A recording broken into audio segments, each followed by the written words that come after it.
السلام علیکم ورحمۃ اللہ وبرکاتہ۔ ایک صاحب نے ایک سوال یہ کیا ہے کہ ایک شخص کا انتقال ہو گیا اور ان کی ایک بیوی اور اپنی اولاد میں سے 6 افراد ہیں، 3 لڑکے ہیں اور 3 لڑکیاں ہیں، اور ان صاحب کے انتقال سے پہلے ان کی ایک بیٹی کا بھی انتقال ہو گیا ہے، تو ان بقیہ لوگوں کو میراث میں شرعی طور پر کیا حصہ ملے گا، وضاحت فرما دیں۔ تو جواباً عرض یہ ہے کہ میت کا جیسے ہی انتقال ہوتا ہے تو اس کے مال میں شرعی طور پر 4 حقوق متعلق ہو جاتے ہیں۔ سب سے پہلا اس کے مال میں حق یہ ہے کہ اس کے کفن دفن کا خرچہ نکالا جائے، کہ زیادتی بھی نہ کی جائے اور کمی بھی نہ کی جائے، بلکہ میانہ روی اختیار کی جائے۔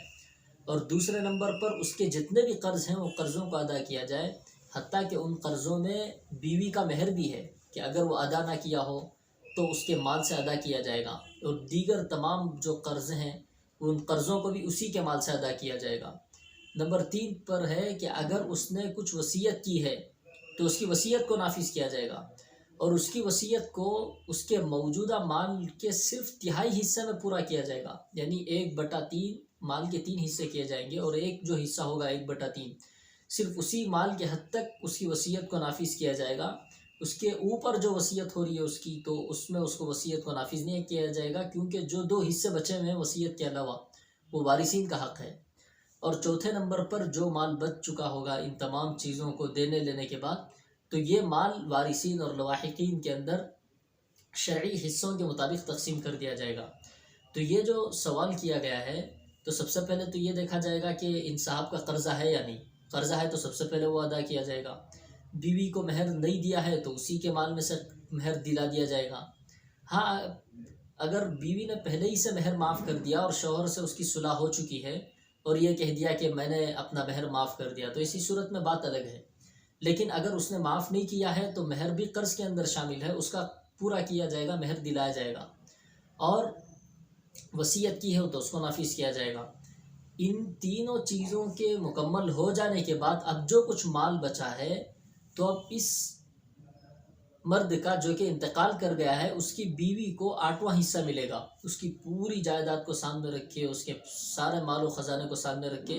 اس کے 8 حصے کیے جائیں گے۔ ایک حصہ نکال کر جو میت کی بیوی ہے اس کو دے دیا جائے گا، اور بقیہ اس کی اولاد میں تقسیم ہوں گے 7 حصے۔ اور جو ایک لڑکی، ان صاحب نے کہا کہ والد کے انتقال سے پہلے ان کا انتقال ہو گیا ہے، تو یہ ان کو حصہ نہیں ملے گا۔ یہ چونکہ والد کے انتقال سے پہلے ہی انتقال کر گئی تو یہ محروم ہو جائیں گی شرعی اعتبار سے۔ اور جو بچے ہوئے لوگ ہیں 5 لوگ، یعنی 2 لڑکیاں ہیں اور 3 لڑکے ہیں، تو ایسی صورت میں ان 7 جو حصے بچ چکے تھے ماں کا ایک حصہ دینے کے بعد، ان کو 8 حصوں میں تقسیم کیا جائے گا۔ 8 حصوں میں تقسیم کرنے کے بعد تینوں لڑکوں کو 2 حصے دے دیے جائیں گے، تو اس اعتبار سے 6 حصے مکمل ہو گئے، اور لڑکی کو ایک حصہ دے دیا جائے گا، تو یہ 8 حصے مکمل ہو جائیں گے۔ یہ اس وجہ سے ہے چونکہ قرآن کریم کی ایک آیت ہے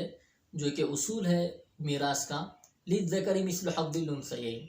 کہ لڑکی کو جتنا ملتا ہے اس کے 2 گنا، اس کا ڈبل لڑکے کو ملتا ہے، تو اس وجہ سے اس کے 8 حصے کر لیے جائیں گے۔ اور جو ملے گا وہ یہ ہوگا کہ لڑکے کو 2 حصے دے دیے جائیں گے، تو 3 لڑکوں کے 6 حصے ہو گئے، اور پھر لڑکی کو ایک حصہ دے دیا جائے گا، 2 لڑکیاں ہیں تو پھر یہ 8 حصے مکمل ہو جائیں گے۔ تو اس طریقے سے تقسیم مکمل ہو جائے گی۔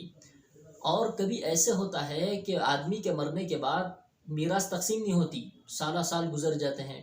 اور میراث تقسیم ہونے سے پہلے ہی ان کی بیوی کا یا ان کی اولاد میں سے چند افراد کا انتقال بھی ہو جاتا ہے، اتنی تاخیر ہو جاتی ہے۔ تو اگر بیوی کا بھی انتقال ہو گیا تو ایسی صورت میں جو 8واں حصہ شوہر کی مال میں سے اس کو میراث کے طور پر ملا تھا، وہ حصہ اب اولاد میں تقسیم ہوگا۔ اگرچہ اس کی تقسیم بعد ہی میں کی جا رہی ہو والد کے مال کی، لیکن وہ جو 8واں حصہ تھا وہ ماں کے نام کا تھا، اب وہ ماں کے حصے سے پھر اولاد کو ان کی ملے گا، اور جو ماں کا مال تھا وہ بھی ان کی اولاد کو ملے گا۔ اور جو لوگ والد کے انتقال سے پہلے انتقال کر گئے ان کو والد کے مال میں حصہ نہیں ملے گا، کیونکہ شریعت کا ایک اصول ہے